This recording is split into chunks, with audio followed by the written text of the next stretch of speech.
Hey, what's up, everyone? Thanks for coming to 1500ESPN.com. I'm Jarek Wetmore. I've got a little bit of Twins analysis for today. The Twins on Tuesday morning signed second baseman Brian Dozier to a 4-year contract extension that'll pay him $20 million guaranteed over those 4 years. As I wrote for the website 1500ESPN.com, that doesn't really change much about how long Dozier's staying in Minnesota, but it does provide some cost certainty for both sides.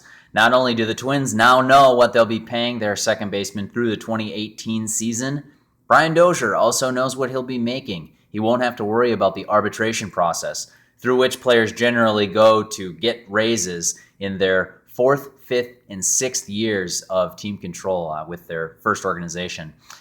Gives Dozier a chance to hit the free agent market at age 31, which, if he keeps up his current level of production, he would be a fairly sought-after free agent and could probably cash in again on a bigger payday. The reason that it might sound like a low number for a contract extension, $20 million over 4 years, an average of $5 million per year for somebody who I consider among the top 10 second basemen in all of baseball. The reason that's so low is because Dozier would have been cost-controlled otherwise. The Twins weren't going to be paying free agent market rates for Dozier's next 4 years. They're going to be paying the arbitration rates. Basically what that means, Dozier was scheduled to make around the league minimum this year, reported $590,000. So not very much for a big league ball player of Dozier's caliber. He gets a nice little raise this season to $2 million. After that, the breakdown is as such. He'll make $3 million in 2016, $6 million the year after that, and in the final year of this contract, before he's eligible to hit free agency again, he'll make $9 million. Again, those numbers sound fairly low for a guy who is one of the premier second basemen in baseball, or at least kind of in that conversation. But it's not that low because those years might not have cost the Twins very much had they not decided this extension. So you can argue, okay, then why did they agree to the extension? Cost certainty is important, and my guess from this contract is they're banking on Dozier remaining one of those top 10 second basemen. In 2014 was really his breakout year. But if you remember back to May of the following season, 2013, is really when the light clicked on for Dozier and he became one of these elite second basemen.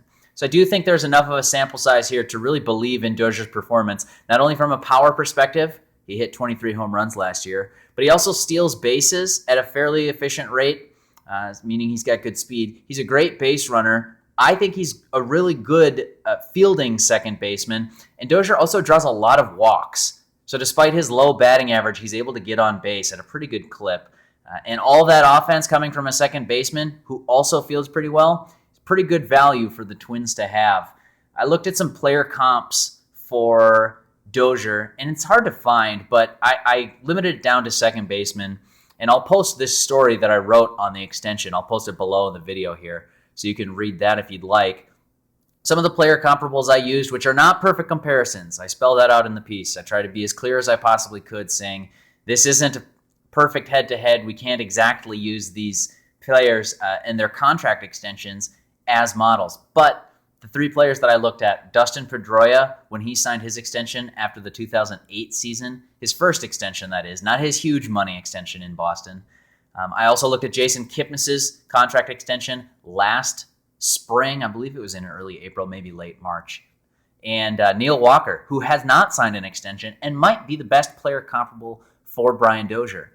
All fairly similar players. Of course, Pedroia is the cream of that crop. But with Neil Walker in Pittsburgh, let's just use that one for brevity's sake for this video. Neil Walker is a little bit of an interesting case because he was a Super 2 candidate, but for all intents and purposes, we'll use his same years, his 4th year, his 5th year, his 6th year, as player comparables. So Dozier was scheduled to make about $500,000 this year. That's what Neil Walker made in his first year, just before arbitration. So that's the year that I looked at to compare it. And then you look year to year, based on where they were in those contracts, Dozier, who signed an extension, Neil Walker, who did not. Well, the first year of what would have been arbitration, Dozier's making $3 million. Walker made $3.3 million. Second year, Neil Walker made $6 million. Dozier made $6 million. Neil Walker did not. He made $5.75 million. Fairly close in salary so far. And in that third and final year, Dozier will be making $9 million. Neil Walker just lost his arbitration hearing, and he'll be making $8 million this season. filed for $9 million, I believe, if I'm not mistaken, or thereabouts. It was in the ballpark. So the Twins appear to have a pretty good bargain on their hands. If Brian Dozier can remain that quality player who gets on base, who steals bases, who plays good defense, who's a very good base runner, and who draws a lot of walks, the Twins might have a nice little bargain on their hands, even when you consider that they would have had discounted rates for pre-arbitration. For Dozier, the good news is that he's now $20 million richer over the next 4 years, and he'll still get to hit free agency at age 31. Not to mention, he has some security playing with a team he likes playing for, and the Twins have a guy they like in the clubhouse as well as on the field. Seems to be a good deal for both sides, and really a good time, I think, to reach a contract extension for Brian Dozier. It does give the Twins a little bit of flexibility. If down the road they think they have a second baseman prospect who can play second base better than Dozier, they're not tied into a super long-term contract. And at only $20 million, it appears to be reasonable risk-reward for both sides. That'll do it for this video. Be sure to keep checking back to 1500ESPN.com for all Twins news, analysis, opinion, and videos like this. Until next time, I'm Derek Wetmore. Thanks for coming. We'll catch you next time.